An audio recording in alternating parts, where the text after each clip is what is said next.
Halo teman-teman, kami dari kelompok 2 ingin memaparkan sebuah materi. Tetapi sebelum lanjut ke materi, alangkah baiknya kita perkenalan dengan teman-teman saya terlebih dahulu. Saya, Reka Januar Arianti, nomor NPM 038. Saya Tasya Sahla Putri Vanesya, nomor NPM 011. Nama saya Hilda Zaidah, NPM 042. Nama saya Sally Fitriani, NPM 030. Saya Imal Rizkina Firdaus, nomor NPM 041. Nama saya Natasha Eka Ramadhani dengan NPM 017. Langsung saja kita lanjut ke materi, yaitu elastisitas penawaran. Apa itu elastisitas penawaran?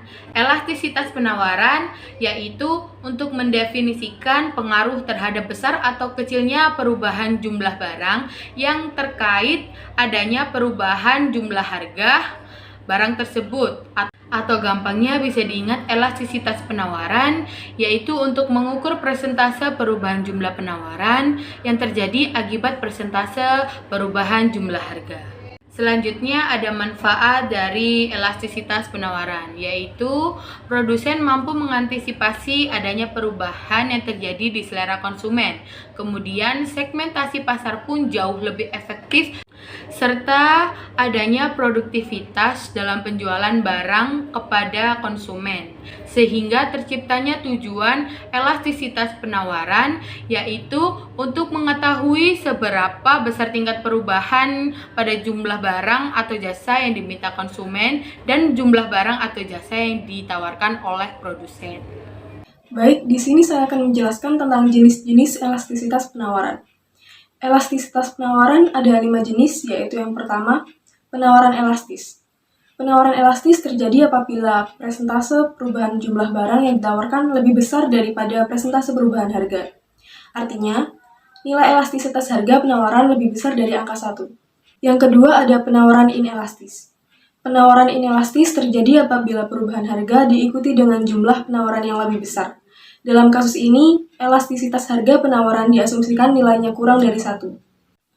Kemudian yang ketiga, ada penawaran elastis uniter. Penawaran elastis uniter terjadi apabila presentase perubahan jumlah barang yang ditawarkan sama dengan presentase perubahan harga barang tersebut. Itu artinya, nilai elastisitas harga penawaran sama dengan 1. Lalu yang keempat ada penawaran elastis sempurna. Penawaran elastis sempurna terjadi apabila perubahan penawaran tidak disebabkan oleh perubahan harga. Jenis penawaran elastis seperti ini menunjukkan bahwa pemasok bersedia memasok sejumlah produk dengan harga yang lebih tinggi, sehingga kurva penawaran akan sejajar dengan sumbu Q atau X. Dan yang terakhir ada penawaran inelastis sempurna. Penawaran inelastis sempurna terjadi apabila perubahan harga yang terjadi tidak berpengaruh terhadap jumlah barang yang ditawarkan. Elastisitas penawaran seperti itu adalah 0, artinya tidak ada elastisitas. Jenis elastisitas penawaran. Yang pertama, penawaran elastisitas, yaitu jika presentase perubahan jumlah barang yang diminta lebih besar daripada presentase perubahan harga dengan nilai koefisien lebih dari 1.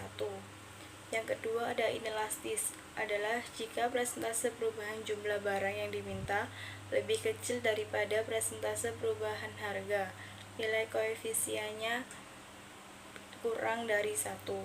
Yang ketiga ada elastis uniter, adalah jika presentase perubahan jumlah barang yang diminta sama dengan presentase perubahan harga, nilai koefisiennya sama dengan 1. Yang keempat ada elastis sempurna, adalah harga tidak berubah tapi jumlah yang diminta berubah.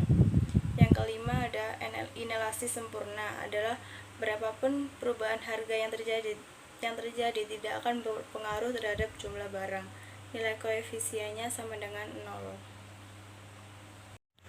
Pada perhitungan koefisien elastisitas penawaran, pada perbandingan perubahan jumlah barang yang ditawarkan produsen dengan perubahan harga barang, yang dirumuskan sebagai koefisien elastisitas penawaran sama dengan persen perubahan penawaran per persen perubahan harga, yaitu elastisitas penawaran sama dengan delta Q per delta P dikali P per Q, atau elastisitas penawaran sama dengan persen delta Q per persen delta P. Berikut ini merupakan contoh pertama perhitungan koefisien elastisitas penawaran. Dengan rumus delta P bagi delta H kali P dibagi H. Nah, delta P ini merupakan perubahan penawaran dari yang semula 1000 naik menjadi 4000 sehingga ditemukan perubahan 3000. Nah, sama seperti delta P, delta H ini merupakan perubahan dari harga dari yang awalnya 15.000 naik menjadi 20.000 hingga ditemukan perubahan harga 5.000. Untuk P merupakan harga awal sepatu anak, sedangkan H merupakan penawaran awal. Sehingga ditemukan 3000 dibagi 5000 dikali 15. 3000 dibagi 5000 sama dengan 0,6. Nah, ini dikalikan 15. Dan ditemukanlah hasil 9. Nah, 9 ini merupakan lebih dari 1 sehingga termasuk dalam kategori elastis.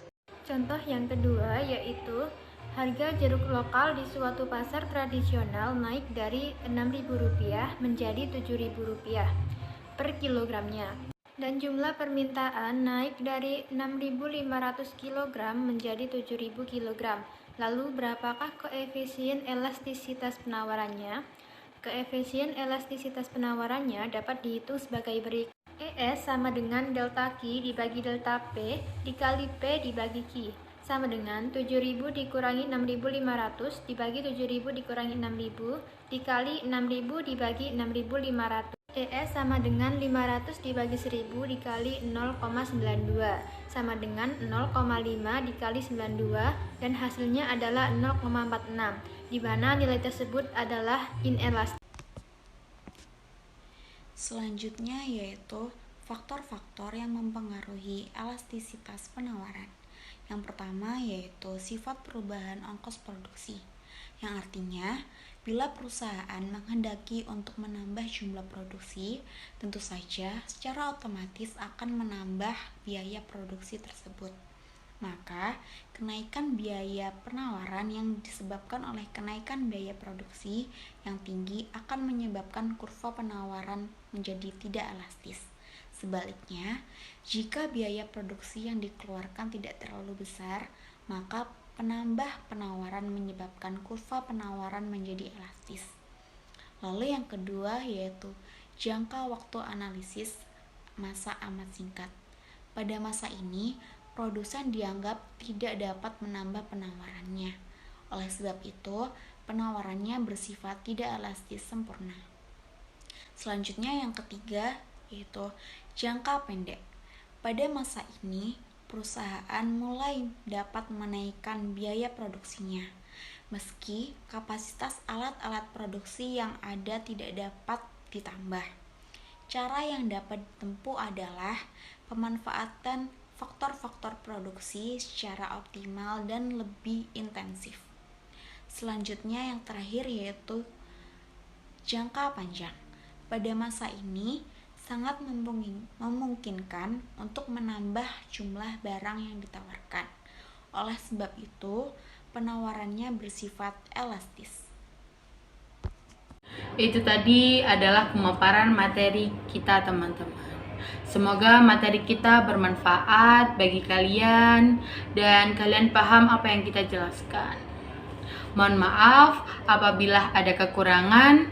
Burung Irian, burung cendrawasih, cukup sekian dan terima kasih. See you teman-teman.